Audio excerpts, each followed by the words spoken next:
Fat Controller's engines. One evening, Thomas bought his last train for the junction. He went for a drink. "I'm going to the big station," he said to Percy and Toby. "So are we," they answered. "Do you know," Percy went up on, "I think something's up." Toby looked up at the sky. "Where?" "Not up there, down here, silly," laughed Thomas. "How?" asked Toby responsibly. "How can something be up when it's down?" "Look," said Thomas excitedly. "Look!" 7 engines from the other railroad were coming along the line. "Hello, Ginty," whistled Percy. "Hello, Pug." "They're friends of mine," he exclaimed. "I don't know the others." Ginty and Pug whistled cheerfully as they puffed through the station. "What's all this?" asked Thomas. "The Fat Controller's got a plan," answered his driver. "Let's go. He's going to tell us it. Come on." So they followed to the big station at the end of the line where all the other engines had gone. The Fat Controller was waiting for them there. "The people of England," he said, has read the books of us, but they do not believe we are real."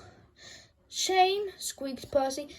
The Fat Controller declared. Percy subsided, so he continued, "I am taking my engines to England to show them." "Hooray, hooray," the engines whistled. The Fat Controller heard his ears. "Silence!"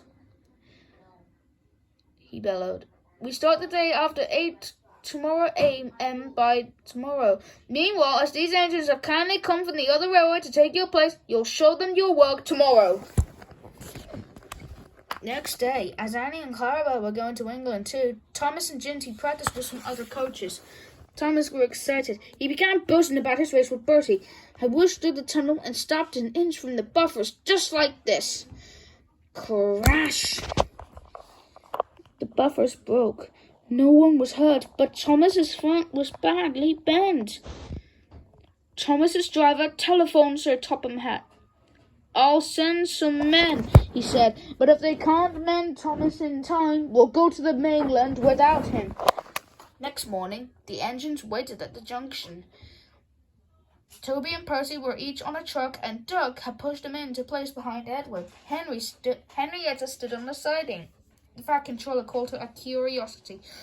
"I wouldn't dream of leaving you behind," he said. "I'll fit you up as my private coach." She felt grand. Gordon, Henry, and James were in front. They whistled impatiently. The Fat Controller paced the platform. He looked at his watch. 1 minute more," he said to the guard. "Peep, peep, peep," whistled Thomas and panted. Into the station, Annie and Clarabelle twittered. "I hope we're not late. It's just after 8, they said anxiously. "Thomas," said the Fat Controller, "I am very annoyed with you. You almost upset my arrangements." Thomas, abashed, arranged himself behind Duck and the coaches behind. Without saying a word, the Fat Controller climbed into Henrietta and the guard blew his whistle. He waved his flag, and the engines whistled. "Look out, England! Here we come!" The cavalcade puffed off. The engines stood side by side in a big, airy shed. Hundreds of people came to see them. They climbed in and out of their cabs every day. They liked this first, but presently felt very boring. They were glad it was time to go. The people along their lines put the flags down and cheered them home. "We are glad to see you," they said. "Those others did their best, but we know our ways. Nothing that we compared with our Fat Controller's engines."